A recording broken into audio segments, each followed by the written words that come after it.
दोस्तों नमस्कार, मैं Awadhesh Kumar Adhyanta academy YouTube channel पर आप सभी का स्वागत करता हूं।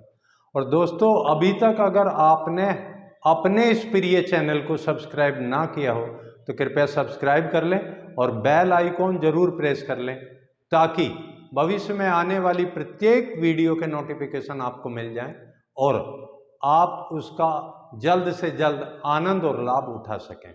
दोस्तों, आज का विषय है महाभारत के 9 सार सूत्र, यानी कि महाभारत में घटित घटनाओं के कारण हमें अपने जीवन में क्या क्या शिक्षाएं हैं जो अपने जीवन में उतारनी चाहिए, जिससे हमारी उन्नति और सफलता सुनिश्चित हो सके। तो सबसे पहले हम बात करेंगे धृतराष्ट्र। धृतराष्ट्र अपने पुत्र मोह के कारण या पुत्र मोह की अधिकता के कारण न्याय और नैतिकता को भूल गए, जिसके कारण उनके कुल का विनाश हुआ और समस्त कुल समाप्त हो गया।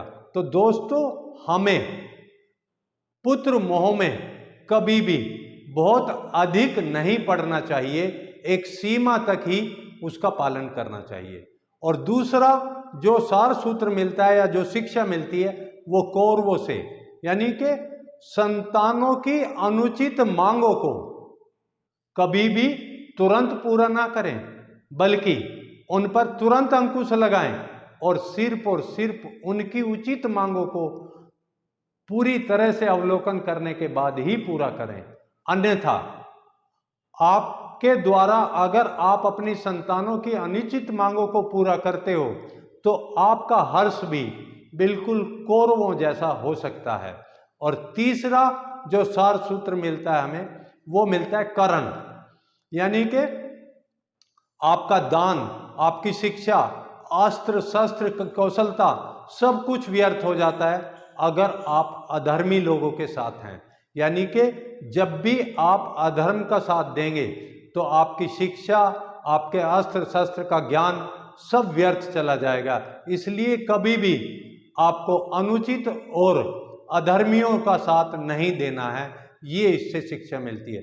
और चौथी शिक्षा मिलती है शकुनी, यानी कि दोस्तों, छल कपट और परपंच में चाहे कोई इंसान कितना भी कुशल क्यों ना हो, उसके पास ना स्थायी विजय आती है और ना ही उसको स्थायी सफलता मिलती है।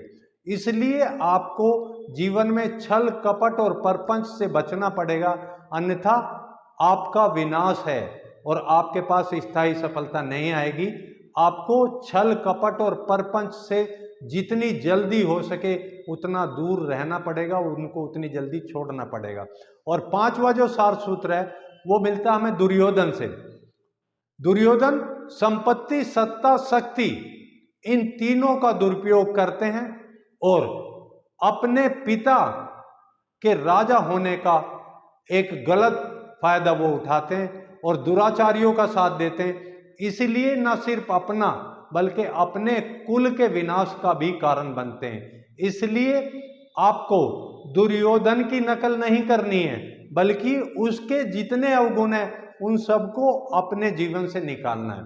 और छठा जो सार सूत्र है वो हमें मिलता है गंगा पुत्र भीष्म पितामह से, यानी कि अपने वचनों, अपनी प्रतिज्ञाओं में आपको एक सीमा तक ही बंधना है और भविष्य में उसके क्या दुष्परिणाम होते हैं ये आपको पहले से सोचना पड़ेगा। अगर आप ऐसा नहीं करते हैं तो भीष्म पितामह की तरह आपको अनुचित और अनैतिक लोगों के साथ भी मजबूरी वश साथ देना पड़ेगा और जो आपका विनाश का कारण बनेगा और दुख का कारण भी बनेगा और आप कभी सफल नहीं हो सकते। और सातवां जो सार सूत्र मिलता है उसका कारण है द्रौपदी। घमंड और अपने शब्दों के गलत इस्तेमाल के कारण वो आत्मसम्मान को चोट पहुंचा देती हैं दुर्योधन के, और उनको अंधे का अंधा कहना उसको बहुत भारी पड़ता है, जो भविष्य में जाके इस बहुत बड़े विनाश के कारण का एक कारण बनता है। तो दोस्तों, आपको हमेशा अपने शब्दों और वाणी पर एक कंट्रोल करना पड़ेगा, एक उसको बंधन में रखना पड़ेगा, ताकि आप अपने शब्दों और वाणी से किसी भी प्रकार की चोट ना पहुंचाए, उसके आत्मसम्मान को किसी तरह का नुकसान ना पहुंचाए। और 8वां सार सूत्र मिलता है अर्जुन से, यानी कि आपको विद्या के साथ साथ विवेकी होना भी बहुत जरूरी है। अगर आप विद्या निपुण है और विवेक भी आपके साथ है तो निश्चित रूप से आप विजयी होंगे, यानी कि सफलता आपको मिलेगी। और 9वां सार सूत्र मिलता है युधिष्ठिर।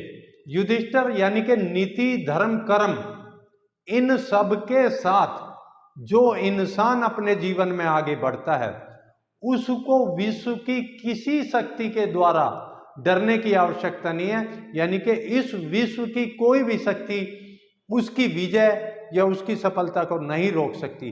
तो दोस्तों, महाभारत के ये जो 9 सार सूत्र हैं, अगर आप जीवन में इनको अपने उतारते हैं तो आपकी सफलता निश्चित है। आपने पूरी वीडियो को ध्यान से देखा, कमेंट्स बॉक्स में जरूर बताइए आपको वीडियो कैसी लगी। Thank you very much. जय हिंद, जय भारत, जय अध्यात्म।